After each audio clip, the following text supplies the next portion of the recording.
Hi, welcome to the Sankofa Pan African series. Sometime in the 1920s, a European miner stumbled on an ancient African civilization in the village of Nok that dates back to 1500 BC.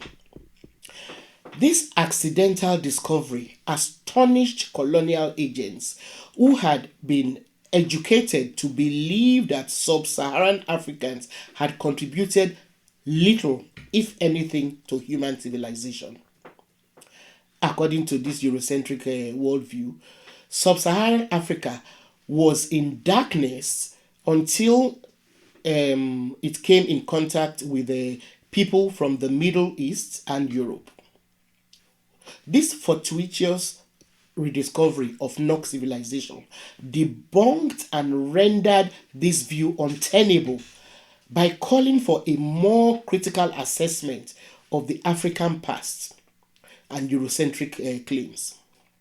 So, what is Nok civilization and where did it come from? Please take a moment to support this series by clicking on your subscription and notification buttons. Thank you. Nok was an Iron Age civilization that was located within the Niger Benue Valley in what is today central and northern Nigeria.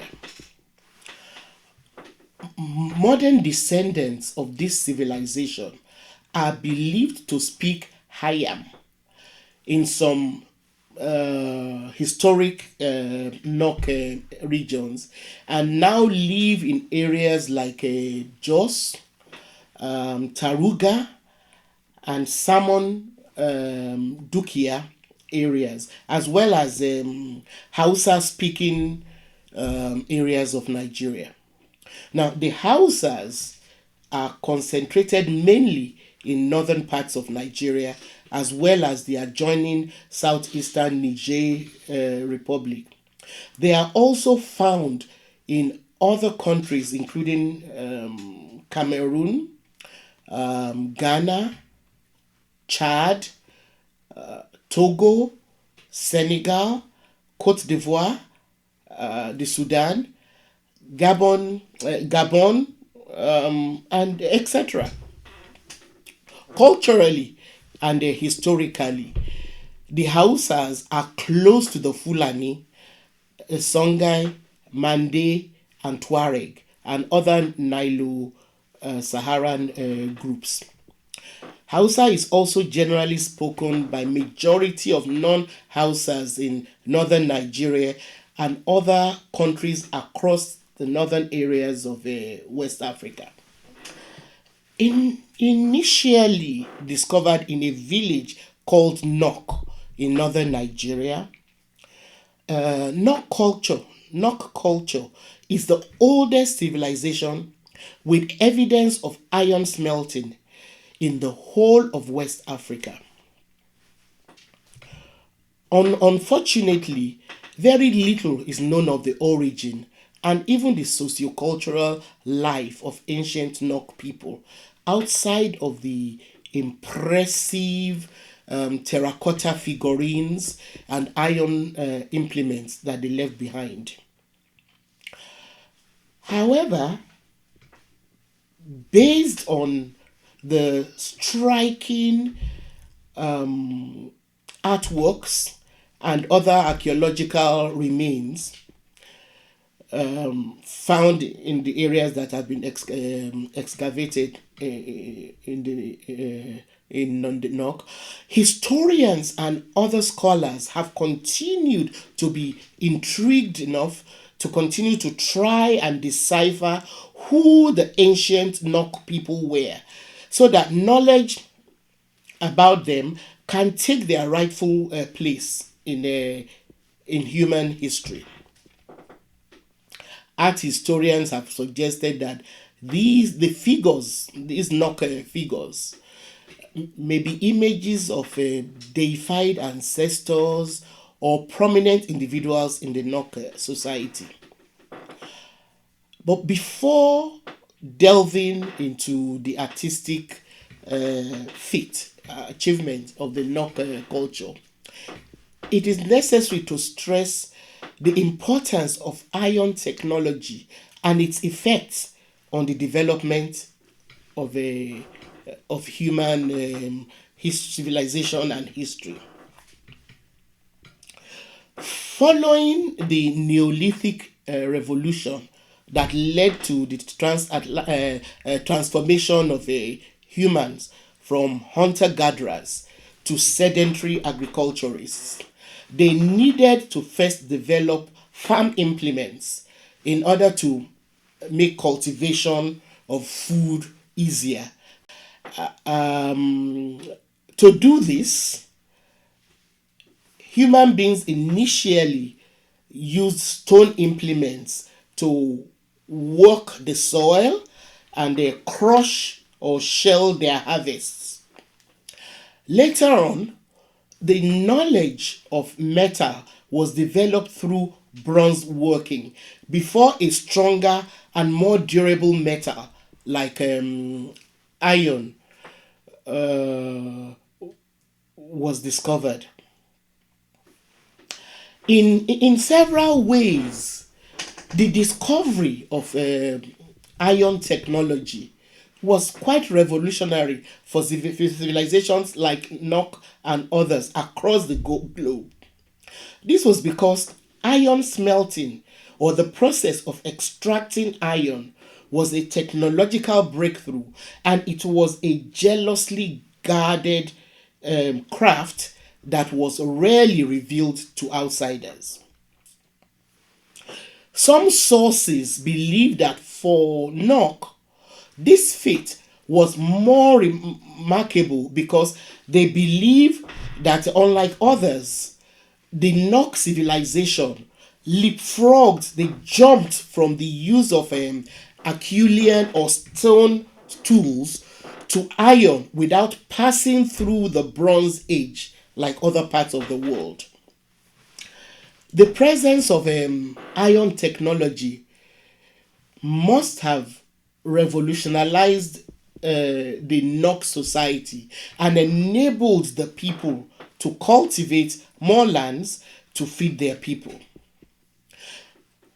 It is believed that some of these agricultural surpluses were sold through the trans-Saharan trade routes in exchange for salt and other needed goods that were not readily available in their immediate environment. It is also believed that the presence of iron technology enabled Nok rulers to expand and dominate other people as far as Makurdi, Abuja, which is now and also Abuja, which is now Nigeria's capital territory, and the Jos Plateau area.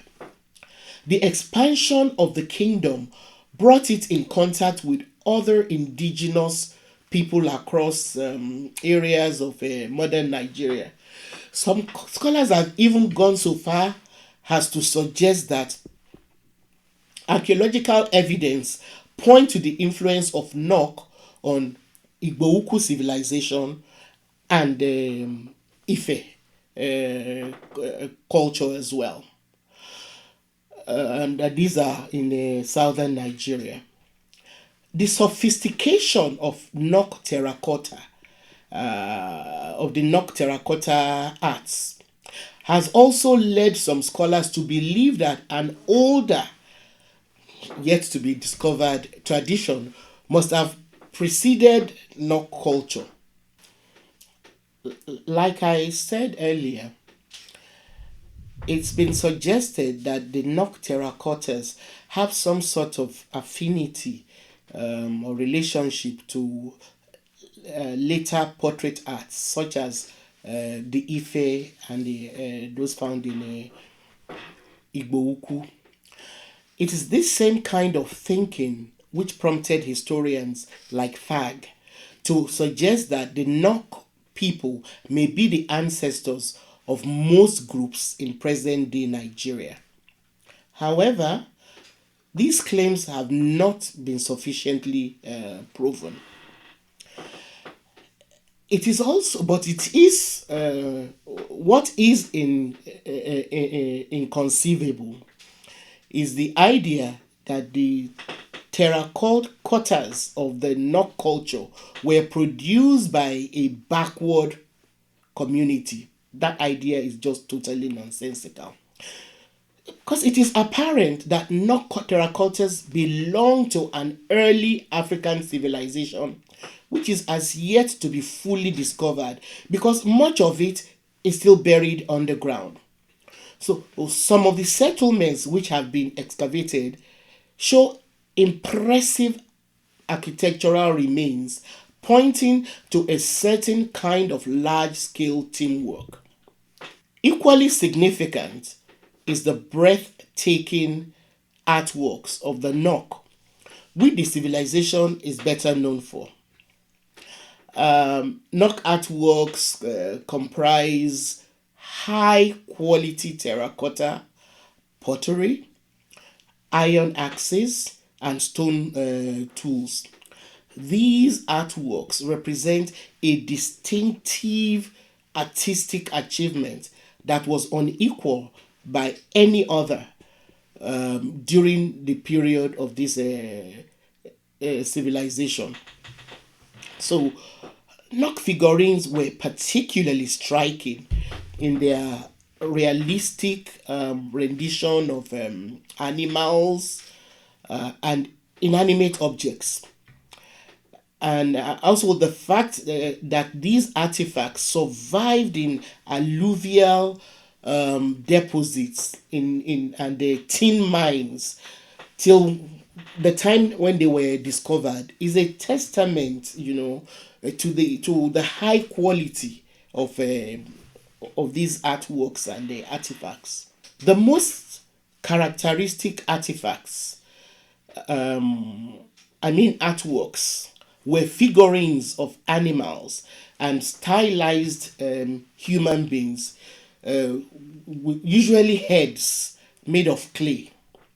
Some of the heads are styled in cylindrical and triangular shapes with elaborate hairstyles, pierced eyes, nose, mouth, and ears. Other remains of the artifacts of the Nok culture include iron tools, stone axes, and the other stone tools and stone ornaments. Now, during the discovery of the terracotta heads, Europeans were so awed by these breathtaking artworks, and sadly, what they did was then to smuggle the art collections, and then carted them, the majority of them, away, thus depriving the African continent of the benefit of their artistic presence. But be that as it may, all is not lost as far as the Nok civilization is concerned in Nigeria. Nok arts and artifacts have inspired the widespread production of traditional pottery that bear resemblance to those likely to have been used by Nok forebears or ancestors. So, for example, women from Bayi, also known as Gwari, in central Nigeria. The central Nigeria is also the middle belt of Nigeria. So, the women from that area deploy similar techniques to make household utensils like pots, jugs, and so on. One impressive artist who epitomized the culture was the late Ladi Kwali, the eponymous character on the back of Nigeria's 20 naira note. If you have a 20 naira note, if you are in Nigeria and you have a 20 naira note, please take note that the picture, the woman on the 20 naira note, is this incredible artist, Ladi Kwali. Though she had no formal education, Ladi Kwali learned how to make the randa, a large pot used for fetching water, the tulu, an ornamental pot used for religious festivals, casco, also used for storage, other kinds of pots and water jars, flasks, bowls, and cooking pots from traditional potters in north central Nigeria. She learned how to make all these various types of pots from traditional potters in northern Nigeria, and became very famous. Today, Gwari potteries, also known as Abuja potteries, are highly sought after the world over.